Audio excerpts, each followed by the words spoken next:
अवहेलित जुआंग बस्ती Shri Jagannath trust पक्षर वस्त्र बंटन। जाजपुर जिलार नगड़ा अंचल नाम सारा ओडिशा रे प्राय समस्त को जनाअछि। सेमाने मौलिक सुविधार वंचित अटंती।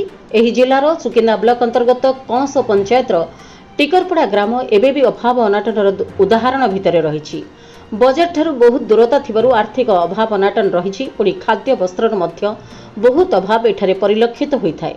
दैतरी पहाड़र पाददेश अवस्थित ही जुआंग बस्ती में चर्मजनित रोग सह खाद्य वस्त्रर ढेर अभाव रही।